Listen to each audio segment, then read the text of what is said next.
toutes ces allégations, proférées comme la dernière fois par ce soi-disant journaliste, sont aussi absurdes qu'infondées. Je reverrai M. Blankvist au tribunal et je ne vous cache pas mon impatience. Et pour les documents publiés, tous fabriqués.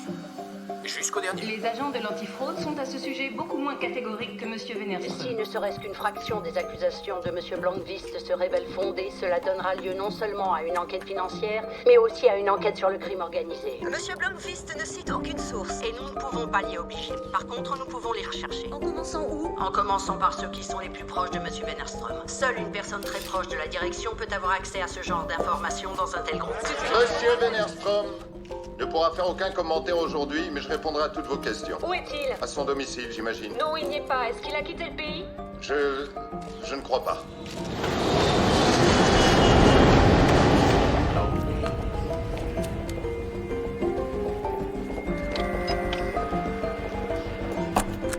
Okay, thank you.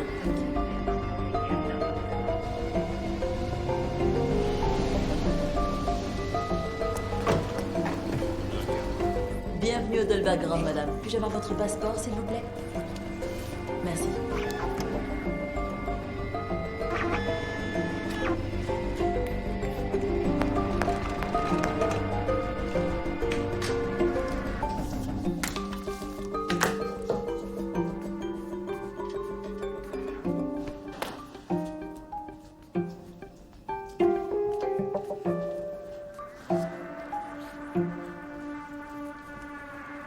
Suite à son défaut de présentation devant la commission de contrôle des transactions financières, un mandat a été émis à l'encontre du PDG du groupe Wennerström.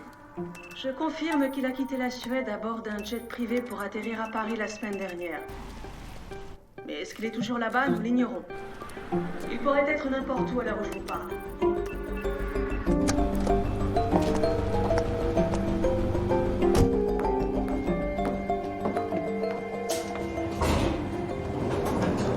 Merci. J'ai un certain nombre de comptes à la banque Cronenfeld aux îles Caïmans. J'aimerais transférer ces comptes et convertir ces fonds en bons. Bien entendu, vous avez les codes. Bien entendu. Combien de comptes voudrez-vous transférer? 30. Ça risque de prendre du temps. Pour chaque compte, vous toucherez 4% de commission. Vu comme ça, Ce ne sera pas du temps de perdu. Un touriste suédois en vacances ici à la Barbade affirme qu'il sait où se trouve le financier en cavale Hans-Erik Wennerström, ici même dans la capitale de cette île des Caraïbes, Bridgetown. Hier, la police a diffusé cette photo. Elle pense qu'il s'agit du milliardaire en disgrâce.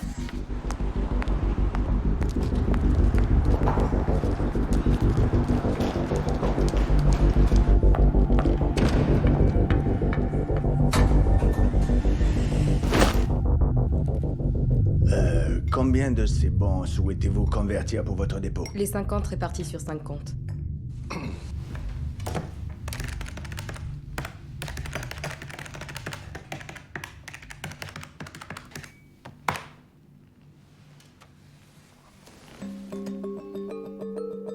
Oui, ça semble correct.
L'homme que l'on surnomme maintenant le Charles Ponzi suédois pourrait ne plus pouvoir rentrer dans son pays natal, mais a suffisamment d'argent pour en acheter un. Selon l'enquête de la Commission bancaire internationale, Wennerström, une semaine après la parution de l'article du magazine Millennium, s'est mis à vider de nombreux comptes qu'il détenait à la banque Cronenfeld aux îles Caïmans. Cet argent, à peu près 2 milliards d'euros, a été ensuite réparti sur plusieurs comptes avec le concours de 7 complices que l'on peut voir sur ces images filmées ici à Zurich. Salut. Salut. Le fric que je te dois. Déjà? Merci. Merci. Non, j'ai arrêté. C'était un bon placement? C'était correct. Tu fais quelque chose après?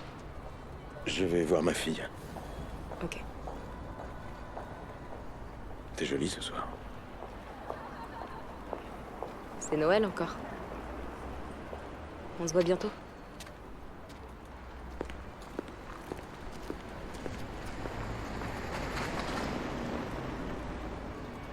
Monsieur Wennerström a décidé de porter plainte. Il y a quelqu'un en ligne pour toi. Millennium, qu'il accuse.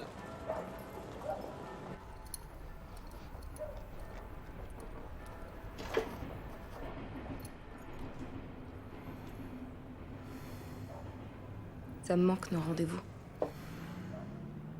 Pas toi, je parie. Pourquoi ça te manquerait? Je venais toujours te prendre la tête. J'arrivais jamais avec des bonnes nouvelles, que des problèmes. J'ai une bonne nouvelle aujourd'hui. Je me suis fait un ami. Je veux dire, quelqu'un que t'approuverait.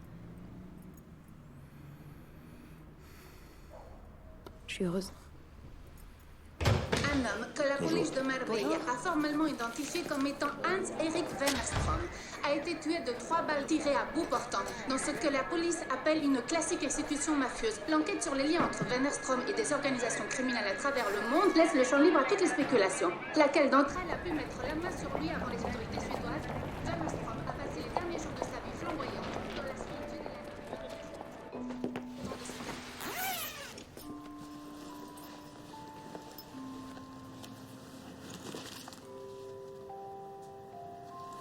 C'est joli. Pour votre père?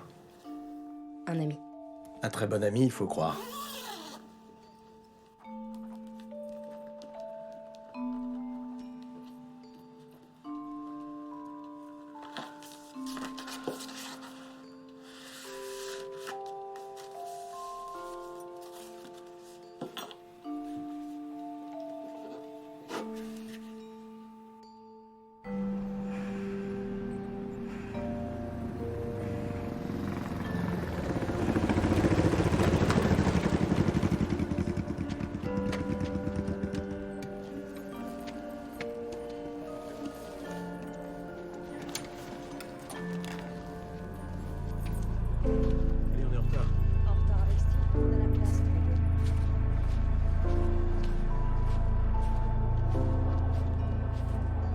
C'est facile.